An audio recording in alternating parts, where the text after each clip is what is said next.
Thank you for joining us on this episode of the Quintessential Rebel podcast.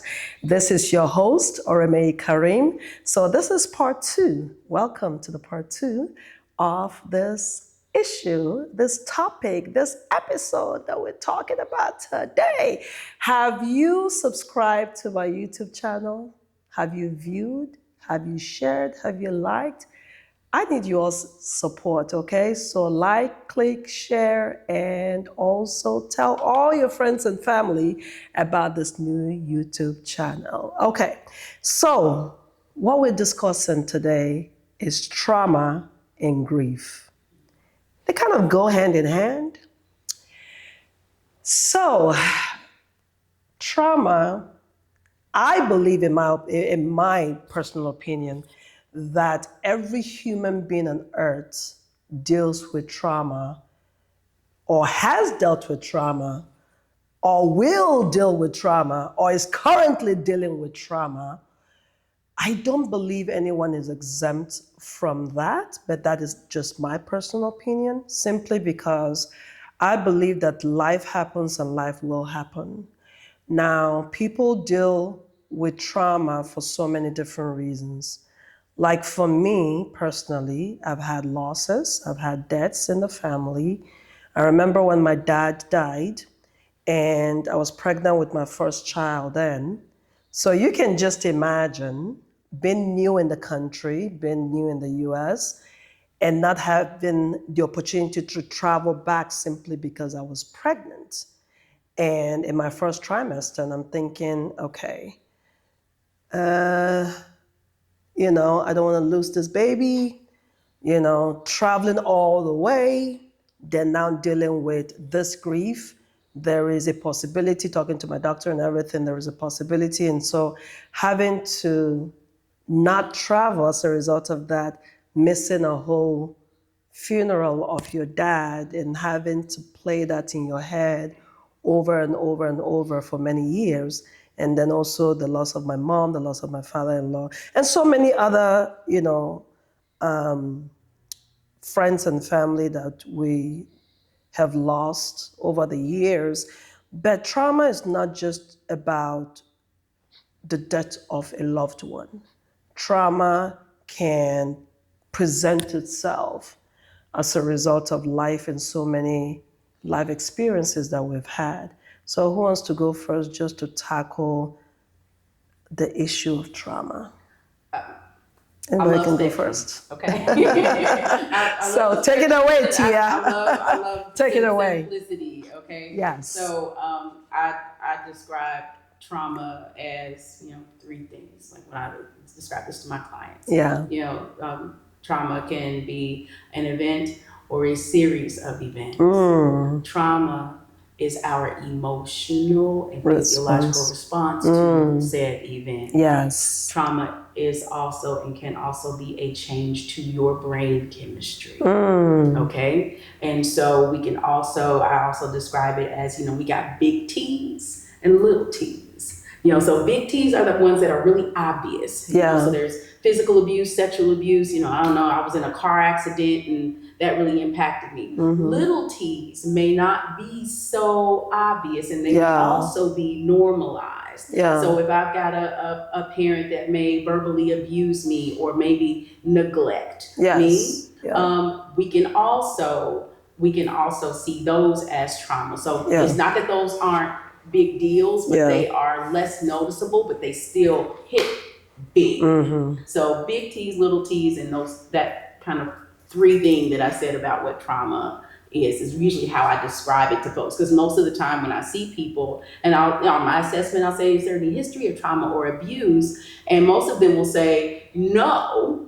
And then I'll say, well, let me just kind of describe it to you. And it's not that they have PTSD, but a lot of times they just kind of learned how to deal with the events of their life, or they've had protective factors or supportive factors that have helped to not develop it into maybe chronic PTSD or complex PTSD, or maybe it's just a situational thing. So that's in a nutshell, a big question. How do you recognize trauma in an individual? Grief and trauma, like you said, they go together. Right. We can't avoid it. And like she said, the big are there, the visible ones are there. You recognize it by the way you respond to it. And this can be affected by culture, religion, or even your economic power. Okay. So let me use an example. In my culture where I came from, where I grew up in Nigeria, for example, Yeah. when you grieving, if you so let me backpedal a little bit.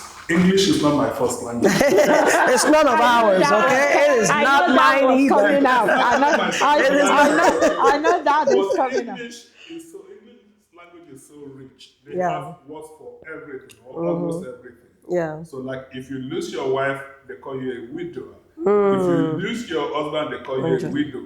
If you lose your parents, they call you an check orphan. that. Yeah. But if you lose your child, Yeah. there's no English word for that. Yeah. Okay? So imagine somebody who lost their child.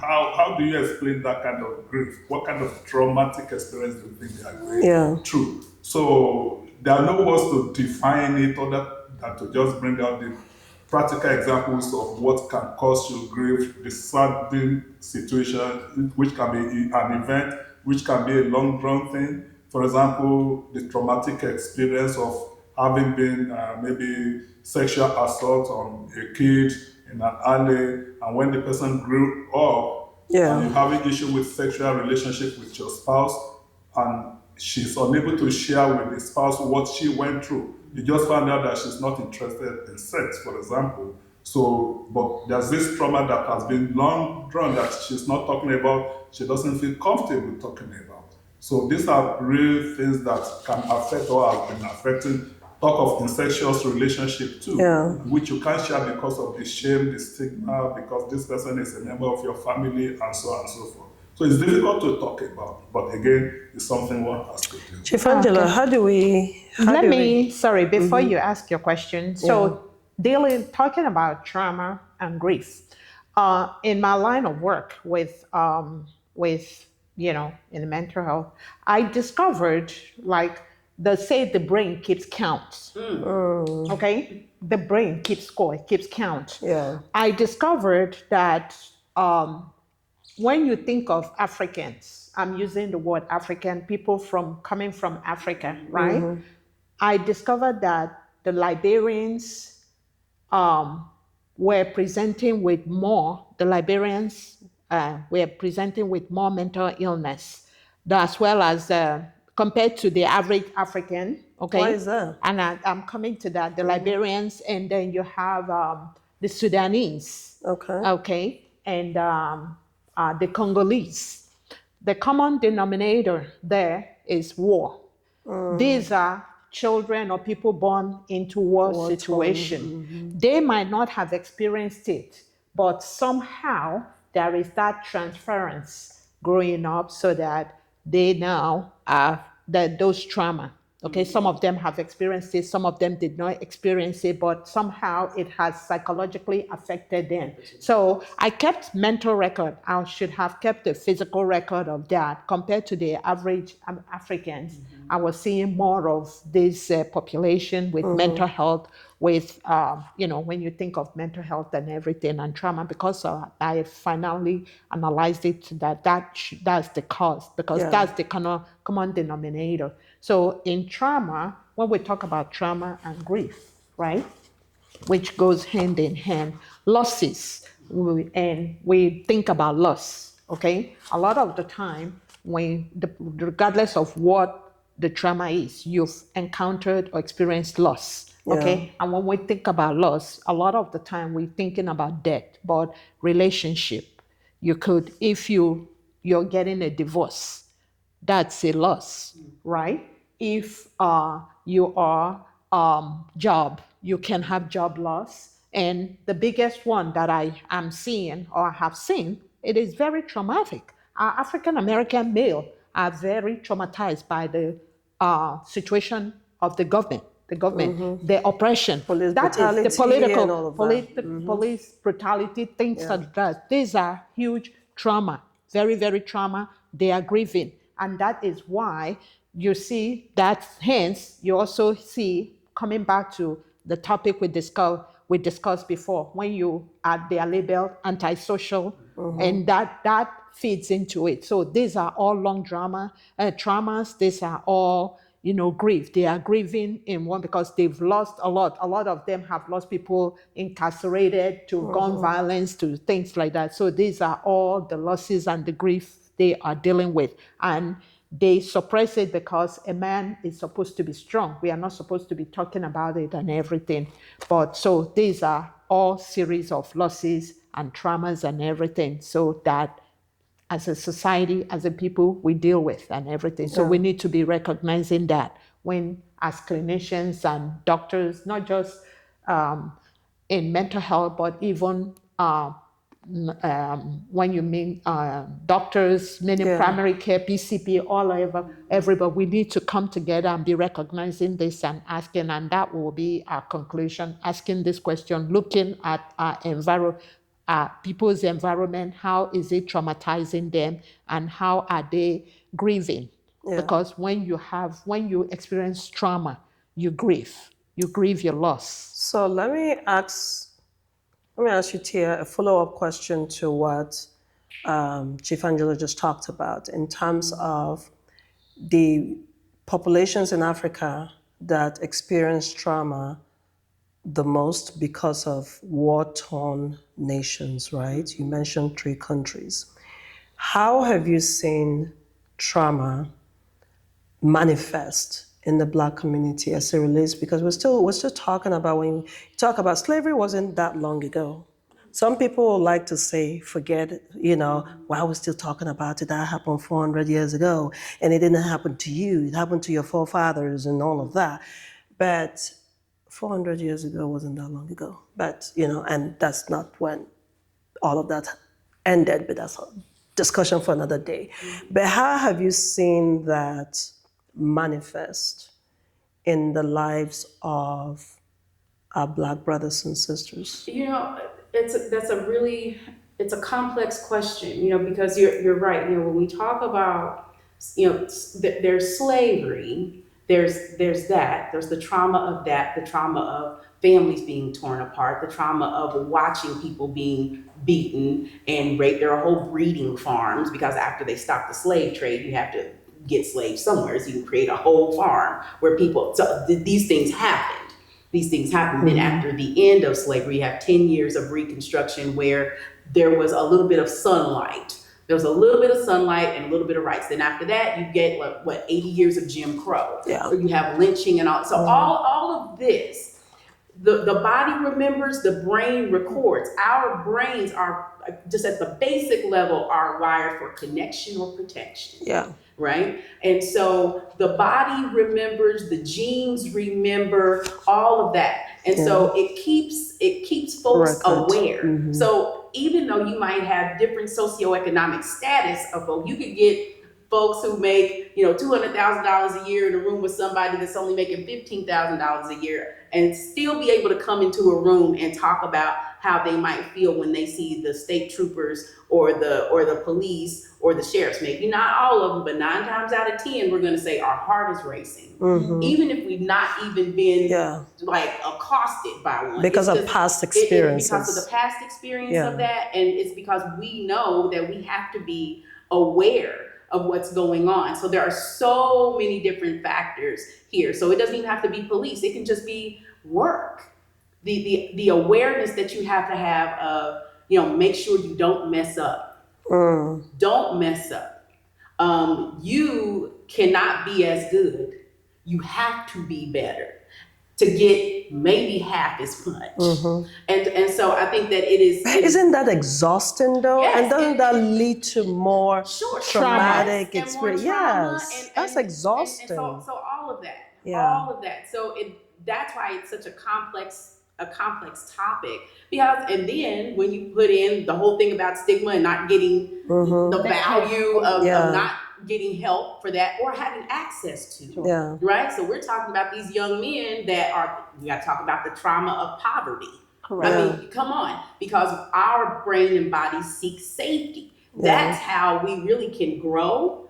And when you are constantly in a sense where you're in an insecure environment, whether it's food insecurity, or it seems quiet. It's so odd. Like I'll be traveling in Indiana and it's quiet, but my body will say It's this in is hyper not alerts. safe. Yeah. This hyper is not alerts. safe. But you know what? 9 times out of 10, I am. Yeah. But I am on alert. Yeah. You can't tell by looking at me. Yeah. But I'm on. But it's because of the history of the country, and things have gotten better. Yeah. But have they? Because I'm just watching. So and so I don't know if I answered your question. Yeah. It is a very very present and complex issue. Yeah. So much of a question that I have for you is that I've seen a lot of cases where there is a loss in the family, and people are told to move on. That's the worst thing you want to do. Yes, people are told. It's been so time has passed. You need to move on. I mean, and these people are still dealing with grief. What is the best response? So, grief, trauma, that's one philosopher. I don't want us to go theoretical, but I'm going to say this. We talk about stages of grief. Yeah. Okay? She talked about like 5 stages of grief. Yeah. She talked about denial, like, oh, this one cannot happen to me. This is not right. Then you talk about anger. Like, oh, I'm angry, this happened to me. And okay, move to the next stage, talking about what's the next stage? Bargaining. The bargaining. The bargaining. Like, okay, if this is not really true, maybe I'm going to do this. And then it turned into depression. Okay, it's like, wow, this really happened. Then it went to the stage of acceptance, like, okay, this finally home with it, okay? Yeah. So this may not just jump from, it may jump from one to the other. It doesn't have to follow in that order. Okay. Again, depending on the kind of trauma or the grief you are dealing with, okay, that will give you how to deal with it, how to cope with such a situation. Like I said earlier, this is affected by culture, your religion. Like culturally, for example, my own part of the world, if an old person died, they say it's a celebration of life. Yes. If a young person dies, that's when the grief really kicks in. Yeah. Okay, if you're a religious person like me, say like a Christian, they give you hope of eternal life, like, hey, you're going to meet again, so that's how to console. Yeah. Then if you have the economic power, the resources, you can celebrate it the way you want, or you can live the way you want, but it's not that. Is there supposed to be a time factor associated with that? It's a long-term thing, but the only thing is that what is important is not to dwell on the loss per se, but talk about or think about the productive relationship we have. For example, if it has to do with death, you have to talk about what you miss about person, the good times you have together, the productive things, rather than the attachment with, oh, so I'm not going to see this person forever. It's not something you can do on your own. That's why we say, again, we have therapists, we have professionals. Look for somebody in the community that you trust, like your pastor, the imam, and everyone, community leaders. You have to at least trust a member of your family or someone that you can share what you are going through, because you bottle this all in forever, then it's going to affect you in every facet. Yes, and so my question now goes to you, Chief Angela. When does there's no time limitations to go through these different stages of grief. When does it now turn into clinical depression, where now it has gone from trauma, grief, to mental health challenges? Okay. And how do we recognize that? How do you recognize that? First and foremost, just like Brother Jide said and Teah said, when we are grieving, right, there should be no time period. And people grieve differently. We should give people the grace and allow people to grieve whichever way they can. And he did answer the question, because if we keep dwelling on the negativity, guess what? Of course, the depressive part of it will come in when it start impairing your functioning, rather than when somebody loses, for instance, loss. There are different losses and things like that, where now you can no longer function, right? Things you found pleasurable, you're now isolation, you now avoid people. And that's what we tend to do naturally, because we think and look at it this way, whenever we are going through things, a lot of the time we always think that we are worse off than everybody, that it is peculiar to us.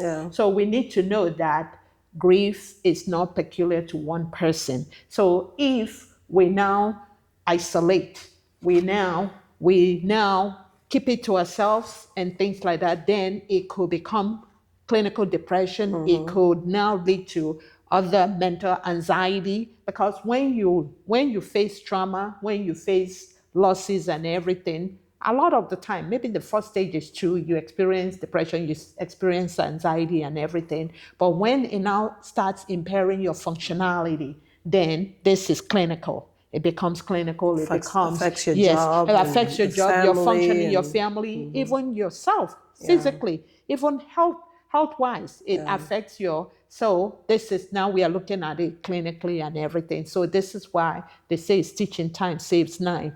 Try to, even in the midst of our loss and our grieving and everything, like Elder Jide said, and she said we need to. Teah said we need to find a way to connect those whom we can trust, to share in our grief and everything, to share, comfort, support. And lastly, like I said, and everything, we also need to self-care.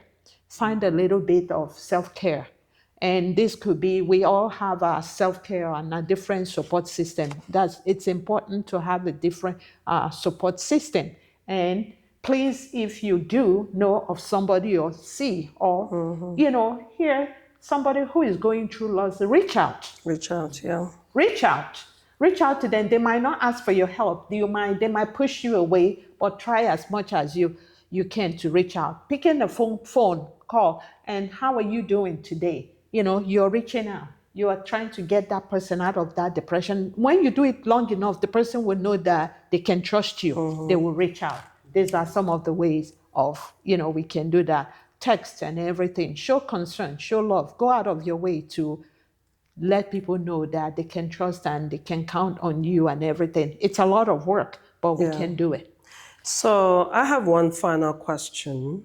And before then, I just want to make a statement.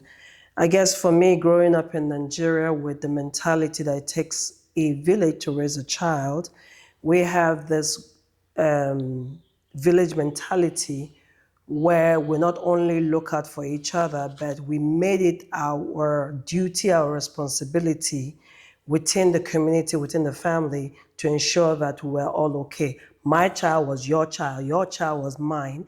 But we live in a community, in a society in the US, where everybody minds their business. And your business is not my business is not yours. And we live in a community where people are a little bit more isolated than where I come from. So two-part question. How do we become a more inclusive community of people where we're able to reach out to others without feeling as though somebody is encroaching on your life or freedom, or feeling like they're in your business? That's number one. And number two, in this political climate that we found ourselves, a lot of people are dealing with Anxiety fear and fear. and anxiety and trauma because of so much. We see some who have been detained, some who have been deported. We see so much that is going on. And so there is a heightened anxiety. How do we, in this time and place, deal with ourselves, our family, and those within our community to ensure that we're all okay? I'm glad that the Black community is saying, I'm gonna drink my water, I'm gonna sit back and take care of myself and protect my peace of mind. I'm glad that we've come to that point where we feel like we have fought hard enough and now it's time to take care of ourselves. But how do we continue to extend that to other people within our community? Well, one, we're not so far away from each other as what we call foundational or ADOS. African or American descendants of slaves. I grew up with It Takes a Village too.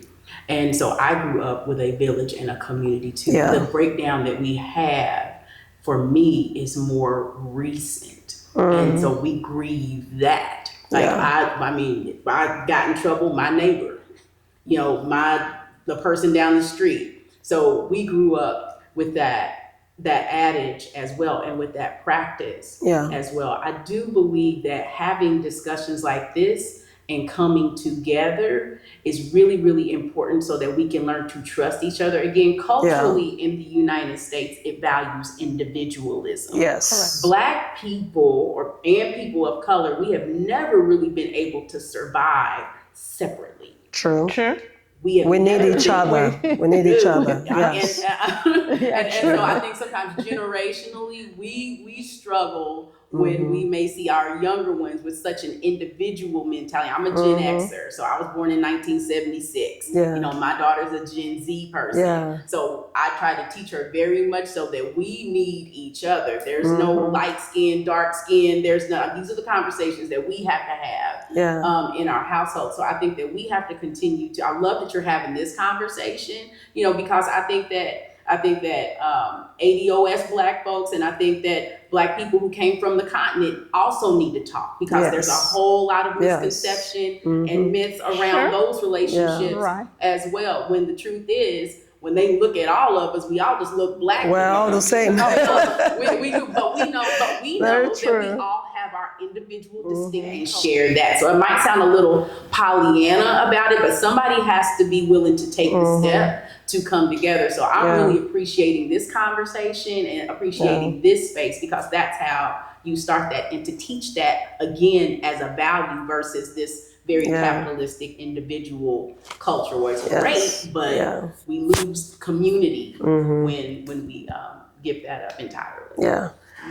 Whew. Well. And sorry. Okay, I was just about to end the podcast, but yes, go ahead. In your community, 3 sessions. Right. So what I do I have all of you guys, even in my estate, or what do you call it? I have people, my neighbors. Okay. I have my neighbors. We text a couple of them. How are you today? Things like that. Yes. Nice.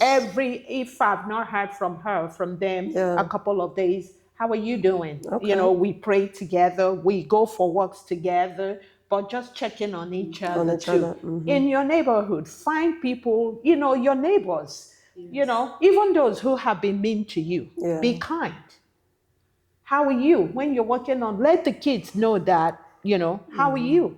That's creating that neighborliness. That's knowing that you're looking out for one another. That's humanity. That's humanity. And we need to be more kind to each other. Kindness is very important. Yes. Kindness. One last word. From being a member of any community. You have church groups, you have professional groups, you have neighborhood associations. Be involved in one or two. So that if you are missing somewhere, somebody will remember after this person in a long while. So make an effort. Let's get out of the cocoon we put ourselves in, the kind of isolation, and talk to somebody that you've not heard from. Again, that is part of what we discussed in the earlier segment about, hey, somebody might be depressed, somebody might be going through some trauma, and is just isolating, keeping to him or herself. Reach out and say, hey, I've not heard from you, like she said. I've not heard from you in a while. I hope everything is okay. That goes a long way in dealing with whatever each person may be dealing with inwardly. Well, you've heard from our experts. Like I said, this is a topic that we really can go on for hours and hours, because this topic we deal with on a regular basis. Everybody has and will deal with trauma. That's just life. That is just life.